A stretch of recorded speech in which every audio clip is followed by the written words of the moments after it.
Hello, welcome to The Restless Politics with me, Rory Stewart. Today, we're giving you the chance to hear the first episode of a new podcast called Empire. It's hosted by the extraordinary historian William Dalrymple, best-selling historian and actually a friend of mine, and the broadcaster Anita Anand. They're exploring empires throughout history. They start with the extraordinary story of the British in India, which both of them have done an enormous amount about, take it right the way from the East India Company to the Raj, all the way through to Gandhi, independence and partition. Actually, it's amazing how much this fits in with everything that we've already been talking about this week, whether it's the endless wars in Afghanistan or the tragic attack on, in fact, William Dalrymple's friend, Salman Rushdie. Anyway, here's episode 1, and I hope you really enjoy it as much as I do.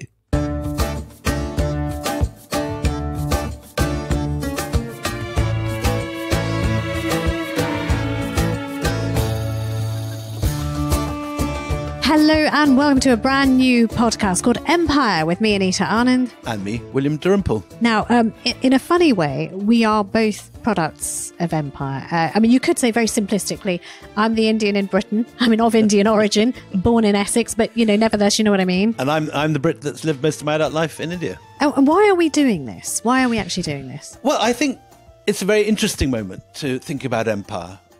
It's particularly an interesting moment to think about the British Empire and the British Empire in India, because this is something which I certainly feel got sort of tucked in an attic in 1947.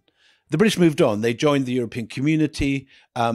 They liked to feel that they'd left their imperial past behind them. They turned into a different sort of nation, but they certainly forgot about the most important thing the Brits ever did in world history. And certainly my generation going to school would learn about the Roman Empire. We'd learn about all sorts of empires, but we wouldn't learn about the British Empire. Well, I've been to school, dare I say it, a bit more recently than you, but we not a sniff of it. And it's really strange because, we do the Second World War. We do the commemorations of the First World War. This is something that was as recent or more recent and was an enormous chapter in Britain's history. But is it because empire's a dirty word these days? Is that why? Well, I think empire is a very controversial word. And that's, in a sense, another reason for doing the podcast, because for some people, particularly, I think, a generation of Indians and other, if you might call them children of empire, whose parents came here in the post-war period, they're beginning to ask, why are we here? What's happened? And we've had, people like Satnam Sanghera writing Empire Land. We had Indians like Shashi Tharoor writing major bestsellers called Inglorious Empire. And people are looking at this stuff again. This is a period where what was, I think, looked at very romantically through rose-tinted spectacles, through merchant ivory films and so on, is coming up for critical evaluation. And there's a lot of pushback to that too. It's fascinating because, for a while, this was a vacuum that was only inhabited by films. So, in the 70s, you had the glorification of empire and things like Zulu. You could not imagine Zulu being made today. And in the 80s, as you say, it was all crinoline and prettiness and sundowners and maharajas. Lovely ladies in under parasols passing over the lawns of the Bangalore Club or playing croquet on similar lawns with smiling maharajas and elephants swishing their tails and lovely cut 1930s suits. Yeah. The idea that empire was actually there, like all empires obviously are, for the benefit of the colonizer, to send money and raw materials back to the home country. It never came into the whole merchant ivory image, which was all puffing steam trains under glorious night skies with the Taj Mahal's profile rising out of the steam and all that sort of stuff. Yeah. Well, so in effect, what we're trying to do in this podcast is we're sort of setting fire to the celluloid and trying to bring you the facts of what happened through a number of podcasts of different periods. We are going to be talking a lot about, the Raj and India, because that is our expertise, Willie and myself.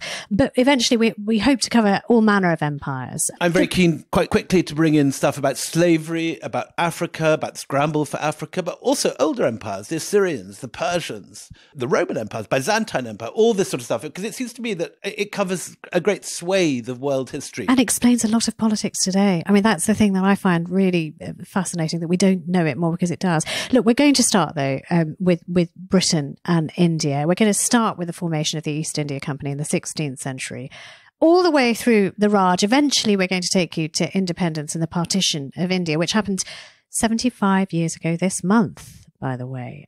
August 2022 is the 75th anniversary. And Willie, the East India Company, I know, has been one of the great themes of your career, hasn't it? So I've actually been working on the East India Company for 20 years. And I started in 1999, and then this book was, The Anarchy, was published 2019. And what's been fascinating for me is see how this subject, which was right at the edge 20 years ago, has moved into the centre of things now for two reasons. One is colonialism has moved to the centre of things. Suddenly the British have woken up to the fact that they had an empire, that a lot of the world is not happy about this, that it isn't a wonderful commonwealth of nations willingly following the lead of our queen and our people, but people were conquered, looted, asset stripped, shipped across nations against their wills, that many terrible things happen. And the weird thing that the British simply don't know about this, it's not in our history curriculums. We're not taught it at school. The second thing that's happened, of course, is that in the same period, in the last 20 years, we've suddenly been confronted by these massive corporations who now dominate our lives. Companies like Tesla, Google, Facebook, ExxonMobil, other massive corporations that operate in all the countries of the world. Amazon can cut around the tax laws and other laws of individual nation states and play one state off against each other. And suddenly we're in a situation, as we were with the East India Company 200 years ago, where a corporation is calling the shots and the nation states are on the back foot. Now, as you said, in the story of the East India Company, ultimately the state wins. And in 1858, the East India Company is nationalized and the British state takes over India and you get the Raj. But what is funny is that while the Raj has dominated British perceptions of their empire in India, it only actually lasts 90 years. It's a flash in the pan. Flash in the pan of Indian history. And it's also even a flash in the pan in the history of British imperialism. Right. It lasts from 1858 until 1947. And this year we're celebrating the 75th anniversary of Indian independence. So it's almost as long now since we independence. We are in front of it as we were behind it. Exactly. Yeah, absolutely right. It's 75 years now. In 15 years, it'll be 90 years, and it'll be the same amount of time as Raj. But what is forgotten almost, and this is why for the last 20 years I've been working on this, is that like the bit of the iceberg you can't see beneath the water, there precedes the beginning of the Raj in 1858, no less than 250 years, when India is ruled from Britain, but not by the British government. So this whole landscape is so broad, and as you say, 250 years broad. But I would like us, if you don't mind, William, to start in Wales. Obviously in Wales. If you don't mind. But that's not the animal you're talking about. Not the mammal. No, I'm talking about a place in Wales, Powys Castle. So. This is a fascinating place, Powys Castle. Just tell us why this is a really good place to start this story. So Powys Castle, from the outside, looks about as English as anywhere could possibly, although it's actually just over the border from England within Wales. It has Tudor box hedges. It has a wonderful sort of Renaissance doorway in marble. It has these lovely Elizabethan windows, and it has on the top crenellations. And it'd be hard to think of anything more British than this sort of fantastic structure. It looks like every boy's idea of a fort. It's a perfect sort of castle that children build in sand on the beach.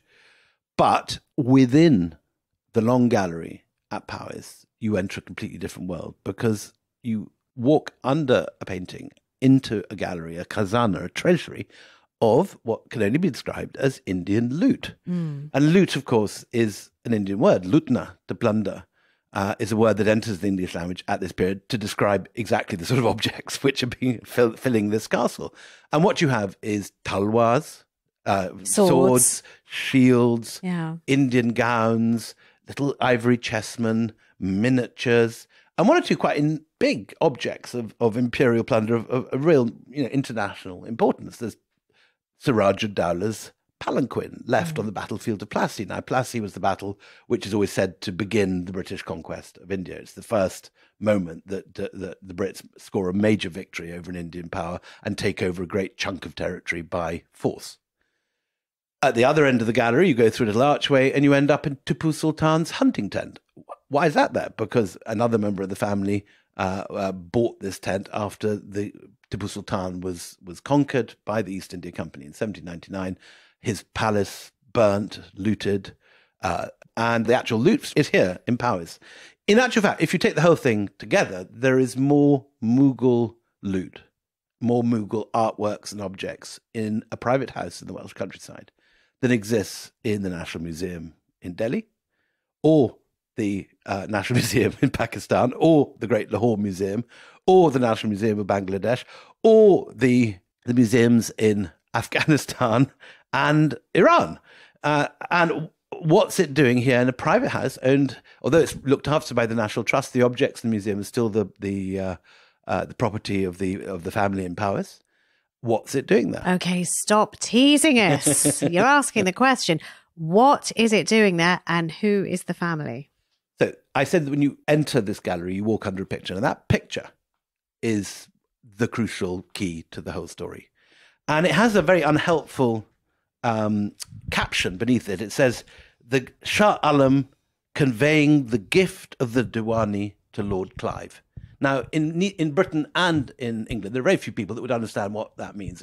The gift of the Diwali. It sounds like a nice Diwali present, or sort of Christmas, or a birthday. And the picture shows a big court scene with lots of nobles. On the right are the Indians, the Mughals. On the left are the Brits and the gentlemen of the East India Company. In particular, there are two men at the front surrounding the Mughal emperor, who's dressed in cloth of gold. Cloth of gold, and you've got all of his retinue behind him, also very finely dressed, looking incredibly serious and grave, although it's notable that the man who is the most richly dressed of them all has his head bowed.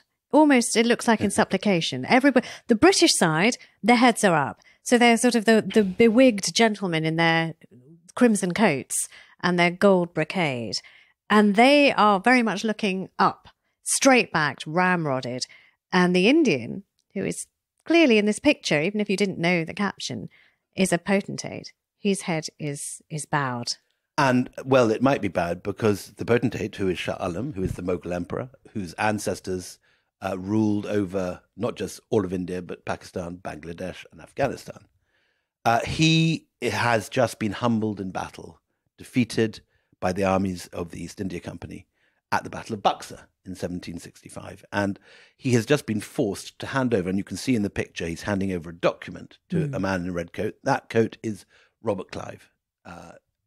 Clive of India. Sometimes called Clive of India, who to this day stands outside the Foreign Office and behind Downing Street. By the way, really irritates Indian diplomats. I had no idea. Well, we know a few. Do you remember? Absolutely. They have told us how disgusted they were to have to walk past Clive of India to get to their office. This is this picture is the reason that people are disgusted, because Clive of India was not even the servant of the British government. And this is the crucial point. He was the servant of a company, a corporation. Just like, Elon Musk actually works for Tesla himself, his own company, not for Mr. Biden. He's not a servant of the American state. He has his own company. Now, this is exactly the situation of Robert Clive. Robert Clive is not appointed by the government. He's appointed by the East India Company, by the directors.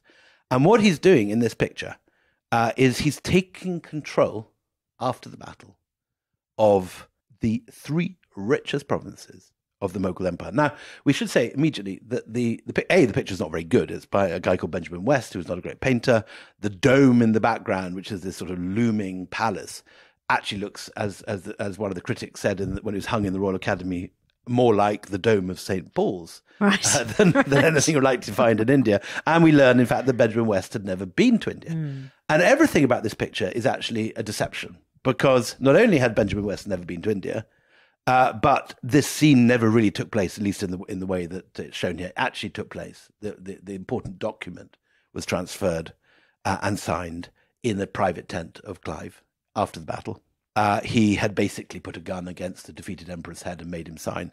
And according to one Mughal historian who was there, he said the entire ceremony took place quicker than it would normally take to sell a jackass at a market. Hashtag fake news, as well as with that dome, hashtag fake views. I mean, this is a scandal upon scandal. So it is. And so it's a completely deceptive picture. And then to add insult to injury, the caption, as we said, is conveying the gift of the Diwani to Lord Clive. That's now, what's the Diwani, first of all? We have to say, what is the Diwani?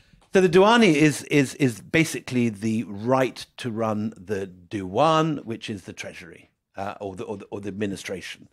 And what it means is that this private company, the East India Company, is being given the right to run the finances of 3 Indian provinces. Now, those provinces, Bengal, Bihar, and Orissa, were in the 18th century, quite simply, the richest place on earth. The looms of those 3 provinces, of which there were about 1 million, were churning out a great deal of the revenue, which meant that Mughal India was creating very nearly a quarter of the world's GDP, while Britain is just creating 1.8%.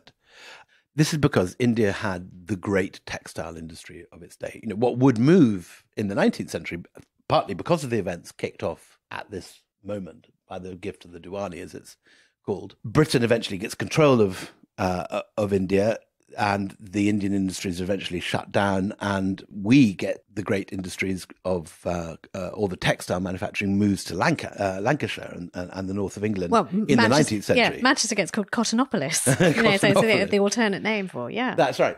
And but this is the moment, before that episode, this is the moment when an English company first gets its hands on this incredibly rich territory. And it's done it in 2 stages. First to be, and we'll deal with this over the course of the next hour of this podcast, but the first stage is the Battle of Plassey, the second stage is the Battle of Buxar, and this signing of this document takes place immediately after the second battle, when the East India Company has now basically subdued all opposition in North India. I think can we circle back to that?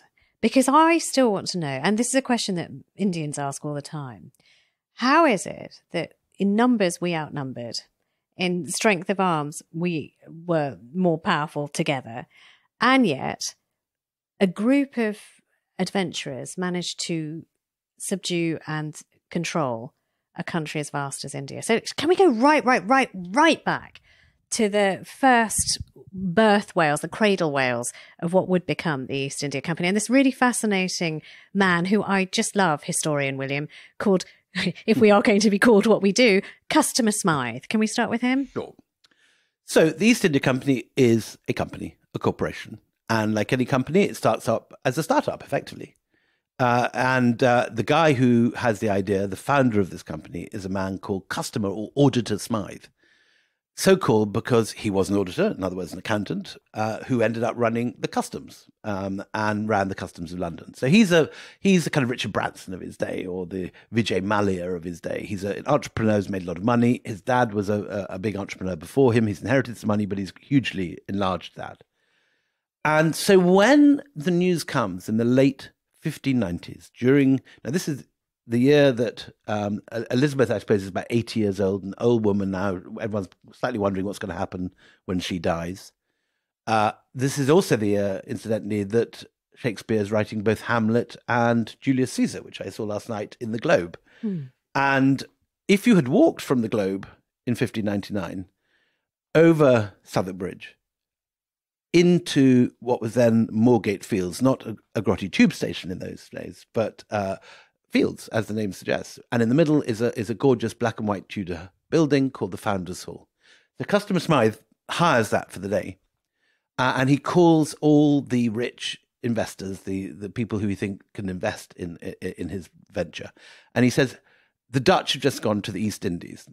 By the East Indies, he means what we now call Indonesia, not India initially. Right. And the early days of the company's aimed not at all at India, interestingly, but at Indonesia and even beyond the Spice Islands on the edge of Papua New Guinea. And he has the idea that if the Dutch can get there and buy spices, cutting out all the middlemen, cutting out the Arabs, cutting out the Venetians, cutting out the North Europeans, so can the English. And so he appeals to their Tudor patriotism. And he calls in a lot of people that we today would call pirates. Privateers. I think they're called privateers in those days, right? Okay. The privateers are people who have been licensed by the state to loot the treasure ships, moving gold, silver, and other precious objects from South America to Spain and Portugal. Again, I mean, you're so familiar with this, but to somebody who is not, that is an astonishing thing that the state is giving full power to robbers, ostensibly, to go and rob. Well, it's it's actually quite a familiar situation, because in the immediate run-up to this, England had just cut itself off from the continent, and in this case, not the of course the European Community, which hasn't been founded yet, but the Reformation has cut it off from the whole of southern Europe, and countries like Spain and Portugal regard England as a dangerous enemy state, and there's an awful lot of rivalry. This is just after the Spanish Armada. This is Philip II is just dead. And there's an awful lot of dislike of Catholic Spain and the Popish continent, as they see it. But even the Protestants are not necessarily very friendly towards the English, and the Dutch, who are Protestant, who have just broken free from Spain, have made this pioneering visit to the Spice Islands and made a fortune. And the reason that the Dutch are so very important is because they've discovered that route through the Cape of Good Hope, which makes their traffic and their trade so very lucrative. Well, that route had been open for a while. It had been found, first of all, by Vasco da Gama 50 years earlier, and the whole Portuguese empire had come and gone. And the Dutch, by better sailing boats, better cannon, and deeper pockets, frankly, overcome the Portuguese empire and get to areas at the very edge of the Portuguese influence where the spices grow. And what sets off the whole thing is a visit of Dutch shippers to London to try and buy up some London shipping in order that they can make more voyages. And Customer Smythe says, hang on, guys. Not taking our ships. You can't not taking our British ships. Come over here and take our ships. Yeah, come over here and buy our ships. We can do this ourselves. And so this meeting is called the same year that Julius Caesar and Hamlet first performed in the Globe. Oh, yeah. This meeting is called in this black and white Tudor Hall. And bizarrely, we have all the documents. Everything from the East India Company is kept right from this first meeting. Okay, and one of the most tantalising documents that is in this is the type of people who sort of sign in and sign up for this. I mean, privateers, as you say, but what we would call M&S shareholders, people from every walk of life. Correct. And so the document, which is in the British Library, which I have a picture of in my book, The Anarchy, shows the first people signing up are the grandees, the mayor of London, who puts in 300 quid. Somebody else puts in 1,000. But on sort of page 20 of this document, you have the people, as you say, the ordinary... vintners, people who sell wine. And leather workers. Saddle makers. And they're putting in 10 quid, 5 quid. And what has happened is that Elizabethan England has invented this new mechanism for doing business. Stock shares, shareholding. Shareholders. Yeah. This is an idea which is invented at this period. Before that, you had guilds. Now, guilds were a bit like this in that, all the wool makers of Suffolk get together, they pool their resources, and they go off and cut a deal with the tapestry makers in Holland, for example, or Belgium. But to be a member of a guild, you had to be a wool worker and have something to do with the wool industry. And that gave you access to a beautiful hall in a town like Lavenham or Burford or one of these lovely wool churches in England. And what's new about the joint stock company, which is an idea first invented in Elizabethan England in 1580 with the founding of the Muscovy Company. The Muscovy Company was aimed at trade with Moscow and Russia. It sold furs and this sort of stuff. And goods from the forests of the steppe, frankly. When they found that, they had this new model, and they say, it's not just merchants that can join. Anyone that wants to put in some money can invest it, and they will get a share, a percentage, depending on how much they put in. So if they're a huge investor, they get a huge share of the profits. If they're a small investor, they'll get a tiny share. But this idea changes everything, because suddenly you have the growth of companies. And these companies, if they're popular, can raise vast sums of money. And if they fail, they fail. And so what happens, interestingly, is that the Elizabethan state outsources a lot of its colonial activity to merchant companies, not to the state itself. Well, I mean, it cuts overheads. It sort of makes sense. If you're an exchequer and you've got other things on your mind, like wars, or threatening borders, this is the last thing that you want to administer. Administration is expensive. So from this time, you get the Muscovy Company, you get the Royal Africa Company, which is a slaving company, you get the Hudson Bay Company, which still exists, which deals with all the furs coming in from the northern United States or Northern America, now in Canada. You get... the Rhode Island Company, which controls Rhode Island. So and you get the Virginia Company controlling. So you get all these different areas which are actually run by merchant corporations and investors. And so the East India Company is part of this, but it's not the first. Can I just ask, I mean, Custis Smythe, what was he like? I mean, you said he was like Branson, and sometimes these things rise and fall, particularly these days, corporations, on the charisma of the person leading it. What was he like? Do we know what he was like? Well, we have a picture of him, which shows this sort of, very Elizabethan guy with a tall, like a stovepipe hat, a goatee beard. He's a well-to-do, new rich, one generation old fortune, and he's exactly the sort of man who is rising up at this period, full of entrepreneurial energy, quite ruthless. So nouveau riche. I mean, we're talking nouveau riche. Yeah, so think of all those characters in Shakespeare plays from this period who end up, being cast away on islands in like The Tempest. Oh, interesting. Yeah. So he's a London businessman. He's connected with the privateers, and he gathers these guys into this meeting and says, "Invest in my company. We'll get some spices," and they do that. So he says, "Come and invest in my company," and they do. And they do. And as I say, we have this document which shows the large sum of money which is raised through this public meeting. And we even have a description of the meeting. The young Richard Hakluyt, who will go on to write wonderful travellers' accounts and compile the accounts of other travellers, is hired to be the kind of notary keeping the records and writing the history. They're aware that they're doing something very historic. So they employ a best-selling non-fiction writer to be their own biographer right from the beginning. And there's a great awareness that this is an important moment. But I mean, it's not a guarantee that this is going to work. No, I mean, and in fact, there are two very good reasons for wondering whether this is a good way to spend your money. First of all, the man they hire to sail the first voyage is a man called Sir James Lancaster, and he's just come back from a disastrous voyage in the same area. He's employed because he's the only man that's actually sailed there, but he didn't sail back because he sank his ship and all his crew got eaten by cannibals. Okay, this is not a successful first choice and applicant. yet, he's the only guy that does this. So his first thing, in the weeks after the meeting, they've got their cash, they gather it from their shareholders. We even have notes saying, X and Y hasn't paid up yet, and they start getting kind of legal notices because they promised such and such money and they haven't delivered it. But they go out and they go to Deptford to look for a ship. And the first ship they find is a creaky old hulk called the Mayflower. The Mayflower. The Mayflower. The Mayflower. The Mayflower. Which they reject because they think it's not seaworthy. And obviously that has its own history going in a different direction. Right. A little bit. Nobody tells the pilgrims this. Nobody tells the pilgrims. One presumes.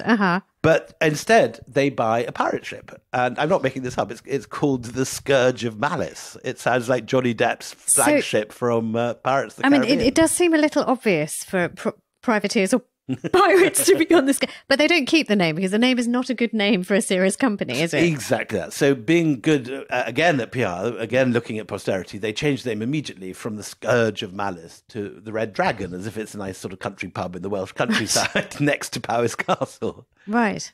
And as you say, there's no guarantee this will work, and initially it doesn't. They set sail and they get becalmed in the channel by a freak heat wave, and there's no breeze. So they just sit in the channel, and people have picnics on the top. And are they laughing at them? Are they literally pointing and laughing? Saying, ha ha, look at you. You thought you can't even get past the car park.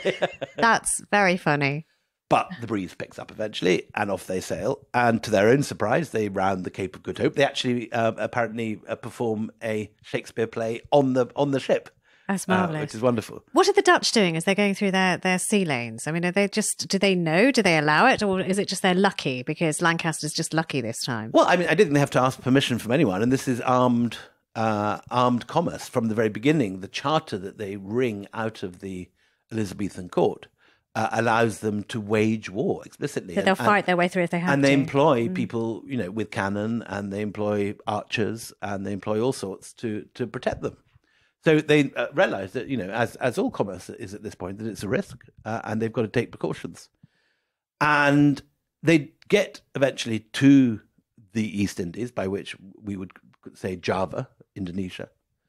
And just as they're about to land, they see a Portuguese caravel coming in the opposite direction. And as there are literally a bunch of ex-pirates, They just land on the Portuguese ship and transfer its contents to their own hold and sail home again. Okay, so this is so not only does this require no effort, but also no money. So they come back with the ka-ching in their pockets, but And also laden with goods. Laden with goods, they take an entire cargo of nutmeg and spices and they sell it for £1 million.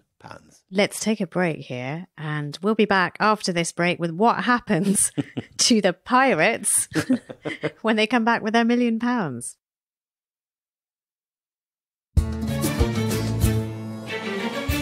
You're listening to Empire with me, Anita Anand.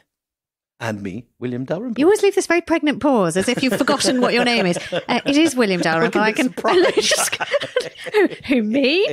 Who, me? The world's authority on the East India Company? Yes, you. And we left this story with John Lancaster, who does not have the most... Sir James Lancaster. John to his friends. No, he's not. Sir James Lancaster, who has not the most distinguished record at sea, who has lost a flotilla, and many of his crew have been eaten on a previous voyage. But this time lucks out royally, or bigly, as some may say in America, because instead of having to spend the hard invested cash of all the shareholders in this nascent East India Company, has bumped into a Portuguese ship, said, I will have that, takes everything and goes home. Yeah, that is literally it. And that's very much the spirit of the time. And this, after the Brits have fallen out with everybody in Europe again, they have to take what they can get. And so there begins a very tricky 30 years when they are competing against the Dutch. Now, the Dutch were the first in. The Dutch, a new nation, have fantastic financial instruments. They are brilliant financiers, which is the Tudors are not yet. Right. They're beginners at this. And because the Dutch have got deeper pockets and because they've got better ships and better sea captains than Sir James Lancaster, by 1630, 30 years in, the Brits have basically lost the competition. The real success story in the spice trade is now the Dutch. And there's a series of disasters, the Amboina massacre being one, when the whole lot of Brits are captured and tortured by the Dutch. And eventually a treaty is signed. And as a sop, as a sort of consolation prize to the English, they are given a muddy island in the Hudson River, the other side of the road, called Manhattan. Oh, I've heard of it. So that, of course, turns out to be a rather good investment in the long term. But in the short term, this is rather a humiliation. And rather like a startup which has gone awry, and the investors haven't quite got their return, but they're not giving up yet because they can see there's still potential. The business model is basically rejigged in around 1630 to 1640. And what they decided to do is basically forget the spice trade, leave that to the Dutch. And I think already there are signs that the great days of the spice trade have passed, that the prices of spices are going. So the English are not completely heartbroken to no, they're canny. They're canny. They know that's not a thing to fight over. And what they realise is that the new trade, the really exciting trade, is textiles. So when we're talking about textiles coming, from Bengal, and you say, this was the majority of textiles were coming from Bengal at this time. What kinds of textiles are we talking about? So initially, the big Mughal port is Surat, which is in Gujarat, and Gujarat is the centre of the cotton trade.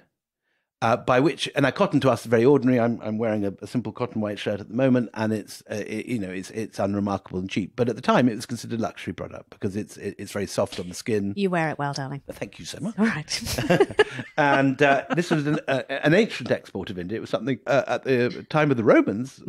Gujarati cotton was as valuable as silk. Gosh. And as with spices, you go to Waitrose or Sainsbury's or Tesco's or Lidl and buy pepper now without thinking about it, and it's not a luxury product because the sheer quantity, the supply has meant that the price has sunk right down. Right. The same is slightly true of cotton. That what was a luxury is now something which is unremarkable. What were people wearing before cotton? Well, the Brits are wearing wool, which obviously is not suitable for the tropics, and so they buy the cotton from Gujarat, and then they begin to get involved in all the incredibly more exotic and exciting textiles being produced in Bengal. muslin, which is incredibly fine, often see-through, silks, wonderful embroideries, things called kalamkaris, which are painted and you hang them on your Tudor four-poster bed. And this is a very, very good moment to be in the textile trade. And it's also, I don't think this was particularly planned because, there's no question that the East India Company just lost battles against the Dutch. But by moving from the spice trade to the textile trade and moving from a focus on Indonesia to India, both these decisions are very canny in the long run. I mean, it means you have the whole field to yourself. You have the whole field to yourself. Well, not quite the whole field, because there are still a few Portuguese enclaves like Goa, and the East India Company has a few dust-offs with the Portuguese, right? Mm-hmm. But nonetheless, that they're in early. And the important point is that the Mughals, who now run India, they've come down from what was Uzbekistan. They've taken over the north and the middle of India. And by 1640, Shah Jahan, who builds the Taj Mahal, is on the throne, and the Mughal Empire is incredibly rich and incredibly willing to do trade. But as these guys are Central Asian nomads, they're not interested particularly in the sea, and there's no. There's a few ships, but there's no navy as such that the Mughals control. Can I just draw your attention, everyone's attention to, you just said, actually the Mughals were so rich that it does not matter. The British are kind of a blip. There is, a later picture, which is really informative. This is Jahangir as the millennial sultan, preferring the company of Sufis. It's by Buxar, the painter. Buxar. And it's a remarkable thing. So you've got Jahangir sort of with a great golden disc behind him, looking resplendent and important, and he's floating above him. Yeah, and he's handing over one would presume a religious text to a Sufi scholar, I guess. But in the left-hand corner is a teeny tiny James I. James I is looking remarkably pissed off at the fact that Jahangir prefers the Sufi to him. And he's got this sort of sour expression on his face. And he's really not very amused. But also not important. I mean, so this is the scale of what India regarded Britain as at and the the time. person below him is the painter, Buxar. His own self-portrait. And an artist in the Mughal court, while the Mughals were obsessed with art, the status of artists was very low. So it's slightly like putting a picture of, President Macron next to a dustbin man. Right. This is not he's been given the least honourable position. Is it designed to be a pictorial insult, or is it just, this is just how they saw it? That's just how they saw it. And what has happened is that there's a picture of James I sitting there because it's been given by one of the ambassadors, and it's an exciting object, and the Mughal artist just copied it and shoved it above his own picture in the corner. It's a remarkable picture. So that's also in your book. But that again is very telling, because the Brits are from this. The Emperor Akbar talks about the Northerners as being like animals. I mean, these people are regarded as semi-savage. The Brits, and all the other North Europeans. So we've got the British, apart from the odd skirmish around with the English, Portuguese. The English. Because we're pre-Union. The English, but just the Portuguese sort of snipping away at their heels. But otherwise, they've pretty much got a clear run. So from the 1630s on, the Brits have a very good chance of taking the Indian textile market and exporting it around the globe. And they do this very successfully, so that by the early 18th century, you have deindustrialization as far as Mexico, because there's so much cheap Indian cotton of a high quality and very low cost being exported by the Brits to the New World. Are they exporting stuff that's already being made, or are they causing more stuff to be made? They are buying piece cotton, as it's called, which in other words, bolts, rolls of raw material. They're not in most cases commissioning anything. Commissioning sort of nice clothes. No, it's the raw material. And they're shipping it not just to Britain, but all over the world. And, when you go to, for example, lovely Renaissance palaces in Italy on your summer holidays, you often see on the walls Mughal kalamkaris, which are presumably got there via the East India Company. They're beautiful decorative items. Okay, so this is lovely. I mean, England gets its cotton, and the weavers get their money, and they all lived happily ever after. Well, for a long time they do. Mm-hmm. And both the Mughals and the East India Company prosper spectacularly at this period. And everything goes quite well until Aurangzeb, who is this Mughal emperor who messes everything up. He takes too much of the Deccan. He overexpands too fast to the south. And also, he irritates all the Hindus by reimposing the jizya. A tax for non-believers. So if you worship your own god and it's not an Islamic god, you pay a tax. And basically, since the time of Akbar, the Mughal Empire had been a very successful collaborative deal between the Rajput armies, who are Hindu, who are defeated in battle, but then rather than being punished or being looted, they are brought into the Mughal fold and become the spearhead of Mughal armies.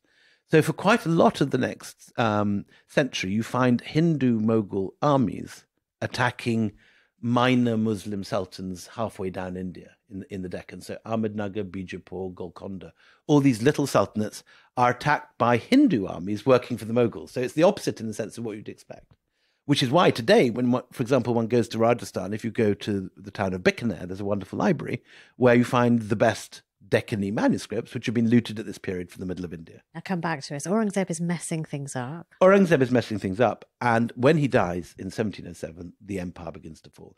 And this, again, was something we talked about in an earlier podcast. The Jats, the Sikhs, and the Marathas are rising up. Any of them could have taken the Mughals out, but in the end, it's this odd character from out of town, Nader Shah of Persia, comes to Delhi, loots everything, takes cartloads of loot, takes the Kohinoor, and among 8,000 wagons of other stuff. Yeah. And once he's taken all the finance from the imperial treasury, the Mughal Empire disintegrates. Where previously you'd had a single unitary state, beautifully administered by local governors in every corner of the empire over what's now 4 different countries. Suddenly, every town is semi-independent. Jodhpur, Jaipur, Udaipur, Tanjore, Hyderabad. You can't pay the soldiers, you can't pay the administrators, no one's going to work for you. The whole thing falls apart. Yeah. And in that churning, if you like, in that extraordinary transformation of India from a massive empire to tiny self-governing states jostling up against each other, 2 European corporations make merry. One is the East India Company, based in Calcutta, Madras, and Bombay. But there's a rival French company called the Compagnie des Indes, which is based in Pondicherry and Chandanagar. And they have shadow factories opposite the English ones in almost every place. And what's the relationship? I mean, competition is one thing, but did it get violent between the two? So it's very hostile. In the whole of the 18th century, there's a global conflict between France and England, which manifests itself in first the War of the Austrian Succession, then eventually the 7 Years' War. And these are global conflicts. The British fight the French in Lake Huron and in the northern United States, in Canada. Remember that last of the Mohican stuff with Daniel Day-Lewis leaping over waterfalls and all that sort of stuff. In the Caribbean, as far away as the Philippines. But also, the Jacobite Rebellion, arming the Irish, all this sort of stuff is going on. In the middle of all this, the English and the French are fighting it out. And Robert Clive, as a young man, does a whole series of skirmishes called the Carnatic Wars. Wait. Before you go into the Carnatic Wars, let us first of all just explain who Robert Clive actually was. Because, in my mind and in my schooling, we only heard of Clive of India as if he was some noble who had sort of beamed down into the history book. But he was quite different, wasn't he? Sure. So Robert Clive is exactly the sort of guy who joins the East India Company at this period. He is from a sort of poshish background. He's a local squire's son. Social aspirations, but not much money. And a lot of these people are being signed up by the East India Company because it's not a bad way of making a living at this period. And if you are the sort of minor gentry that has high social aspirations but simply doesn't have the money to support it anymore, to put one of your kids out to the East India Company is a good option. It's like like one son sometimes goes into the priesthood if you don't know what to do with it. But okay, so Robert... But this is more like, I suppose, putting one son into Goldman Sachs. Okay, but he is by nature a delinquent. He is indeed a delinquent. And there is a whole lot of letters from his uncle which survive, which have him being the village bully. He has protection rackets against village shopkeepers in Shropshire. He breaks the windows of shopkeepers who don't pay up. He even floods somebody's shop just out of spite. So he's this sort of unruly adolescent who is sent off by his uncle eventually to India, where he's signed up as an accountant. And of course, being an unruly delinquent, he hates it. And twice he tries to shoot himself, and twice, for various reasons, he fails.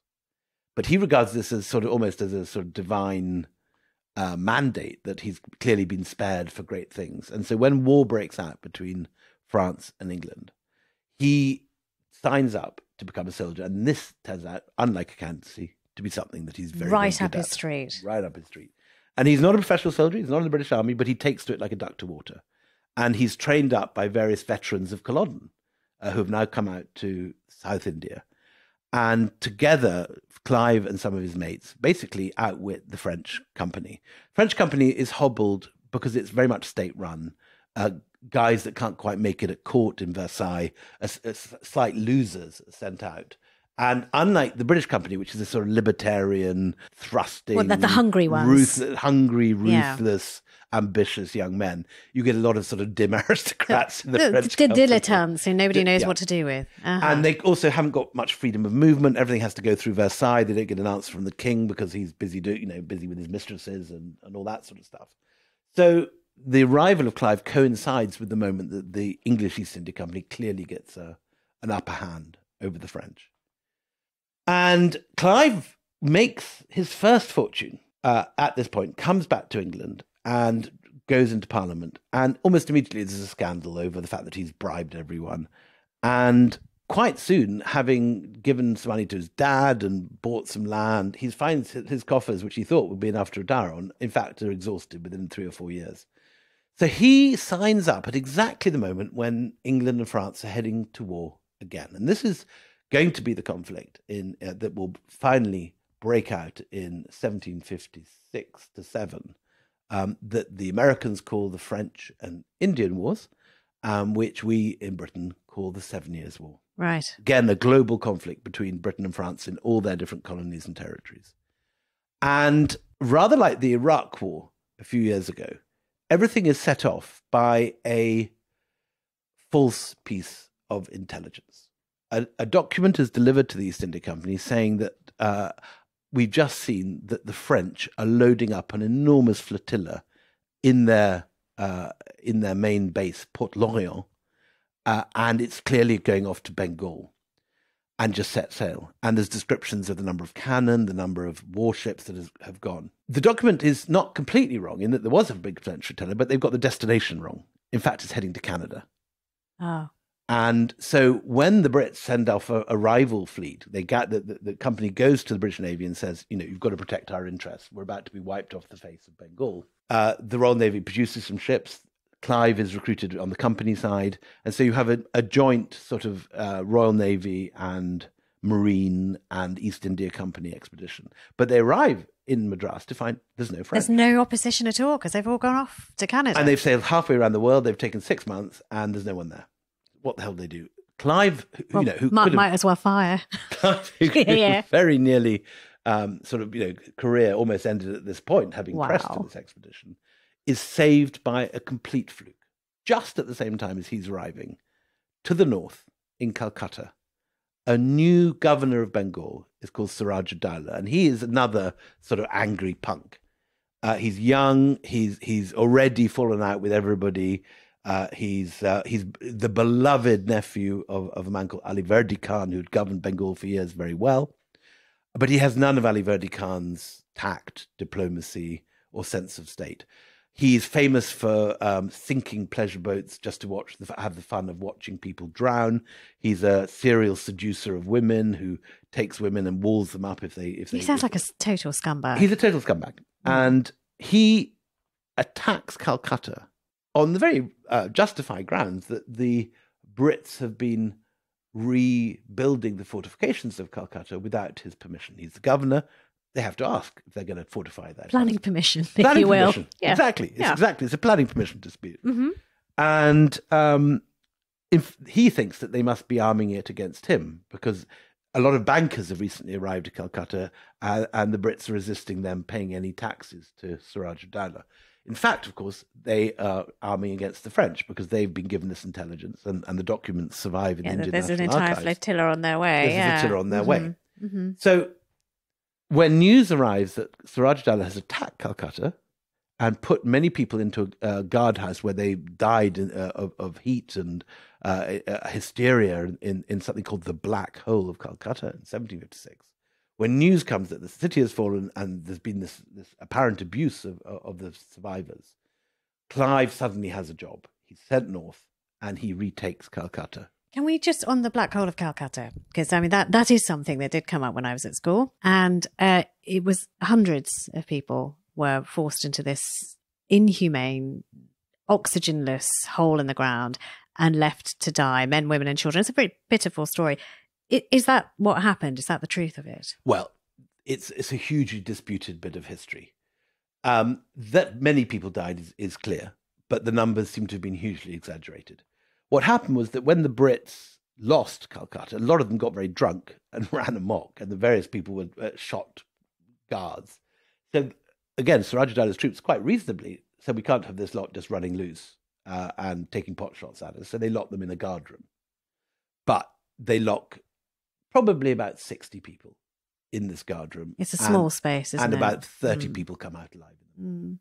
So, and my understanding, having looked at the documents and studied this, is that something happened, that there was definitely some extremely unfortunate and avoidable deaths, but it wasn't a sort of dastardly plot to kill them all. The Brits misbehaved, and this was an attempt to keep unruly prisoners under lock and key until somewhere better was found for them. I mean, Surajudaulah is not somebody we want to stand up for either. I mean, he's quite capable of doing atrocities, but the Black Hole of Calcutta is not a premeditated sort of. Okay, all right. So but this, by the time it's arrived in Madras, this story is already. And it's given a mandate, isn't it? It gives a mandate and a reason and an honourability to what follows. So the idea is that Clive is going to liberate this captured city. He's going to vindicate British honour. And he's going to teach these savages who've killed our poor women and children a lesson. And he's got a big Royal Navy flotilla with some Marines. He's taken on the East India Company's own nascent mercenary army, who are the sepoys, who he's trained up a bit. And there's not many of them, incidentally, of the sepoys at this point. There's only a few thousand. And they're really just jumped up security guards, given a few muskets. And he arrives in Bengal and he recaptures Calcutta without really much opposition. It's not a very difficult task given the armaments that he has.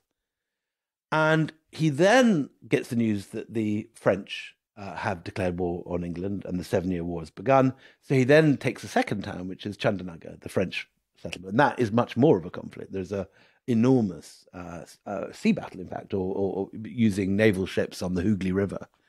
And a lot of people are killed on both sides. And at this point, having taken not just Calcutta, but the French headquarters at Chandanagar, Clive writes to his dad that he's heading home and that his name is made and he should be now again set up for life. Yeah. So just as Clive is heading back to Madras and planning to cash in his chips and another nice little victory, a letter arrives that changes everything. And the letter is from a man called the Jugget Set, the banker to the world. And the Jugget Sets are like the Rothschilds of 19th century Europe. They are these incredibly rich, very political bankers. They've invented a very clever system of transferring funds around India at a time of disruption.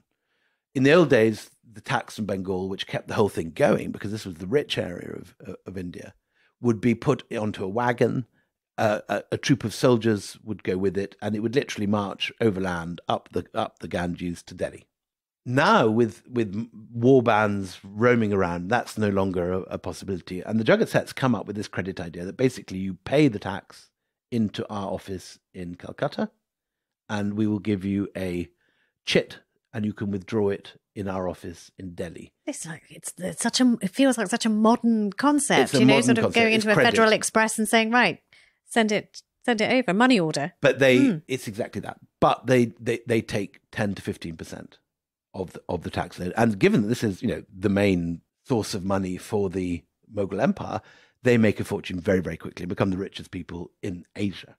And according to one Mughal source, Money flows into the coffers of the Jugget sets like the Ganges flows into the sea. Yeah. And so these guys reach out to Clive and say, we've seen that you've just defeated Surajudara and taken back Calcutta.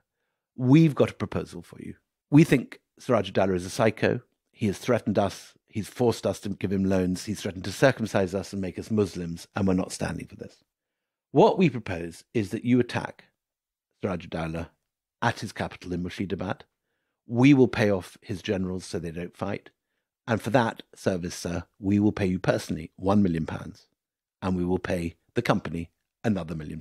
So what does that mean in those days? What is one? I mean, it sounds like £1 million. What does it actually mean in those days? It means that Clive becomes the richest self-made man in Europe. Wow. Overnight.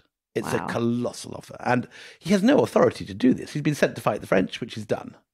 But he takes this, and no one is going to say no to this kind of money. It's outrageous sums of money. No one's ever been offered this. And the fact that the company's been offered $1 million too means that Clive thinks that he can get away with it.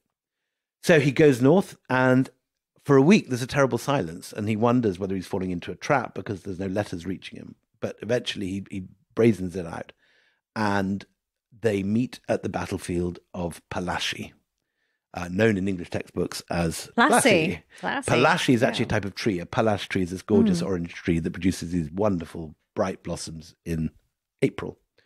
But anyway, there's mango groves there. Clive camps for the night. In the morning, he finds the Mughal army has encircled him. And there's a terrible moment when it looks like he's bitten off more. It's a trap. He's bitten off more than he can chew. Yeah. And then the fire from this army, supported by, incidentally, a French contingent that are very keen to wipe out the English, starts. And Clive's army has to hide. They hide on the banks of the river. They hide in the mango groves. And it looks like they're going to have to leg it back to Calcutta at night as the only possible option. But at the vital moment, a monsoon storm breaks, and there's a terrific downpour. And while the British remember to cover their gunpowder with tarpaulins, the Mughals don't. You are joking. Literally, this crucial moment, this one accident, that basic thing, could have turned history. Totally That's does turn extraordinary. history. So when the Mughal cavalry think that the same must have happened to the English, and the English cannon are out of commission, immediately the monsoon storm ends. The cavalry, the Mughal cavalry, charge forward, and they're met by a coruscating, enormous volley from the English cannon, killing all the leaders of the cavalry, and that's it. And that's the end of Plassey. That is the Battle of Plassey. At that point, Mir Jafar, who is the general in the pay of the Jugget sets as well, takes his half of the army and marches off the battlefield. Surajudara realizes that he's been betrayed, flees off. He is eventually captured, hacked to bits, and his mutilated body is paraded on the back of a donkey through Murshidabad. The next day, Clive walks into Murshidabad with the Jugget sets and literally helps himself to everything in the treasury. He stuffs his pockets. And years later, when he's called before Parliament, rather like sort of Boris Johnson, he brazens it out and says, "My lords, there was a prostrate city at my feet. The bankers waited on my pleasure. My lords, I was astonished at my own moderation." Oh, for heaven's sake. And everyone laughs, and he's off the hook. And there's, Clive. Clive. But that explains where we started. Paris Castle, stuffed. Not quite. Not quite. No? No, nearly. So what happens then is that Clive gets his million, and 8 years later, all the people that he has put into power as puppets again rise up against the English, because the English have behaved so incredibly badly, and basically, killed the goose that was laying the golden egg. In just 8 years, they lay waste to Bengal by asset stripping it. And there is another big act of resistance, and not just the Nawab of Bengal this time, who's now called Mir Qasim, a man actually put in by Clive, but also the Nawab of Awadh, which is basically Uttar Pradesh, who's called Shuja-ud-Dawla, and the Mughal emperor himself, Shah Alam, all meet at the Battle of Buxar, and they take on the East India Company. But again, the company has used the money that it's gathered to enormously increase the size of its sepoy army, and it's bought an enormous number of sepoys. And there are now 40,000 trained up sepoys, trained in the latest European techniques of warfare: horse artillery, 18th century ballistics, muskets, bayonets. And it's a hard-fought battle, but the East India Company's army defeats all three of these armies massed together. And this is the moment when Clive returns to India and makes Shah Alam sign the Diwani. And suddenly you find that the richest provinces of India, the three richest provinces, Bengal, Bihar, and Orissa, are signed over not to the British government, not to the British Army, but to a private corporation, the East India Company. And that, ladies and gentlemen, is how you tell a story. And it's not even the end, is it? It's just the end of the beginning. This is now the moment that the company moves from being a trading organisation to suddenly it's an imperial territorial power. And if you want to know more about that, do listen to the next podcast. That's all from me, Anita Anand. And me, William Dalrymple. So if you enjoyed that, the second episode of Empire with Willie and Anita is out right now. You can find the link in the episode description or just search Empire Podcast wherever you get your podcasts. Thanks for listening.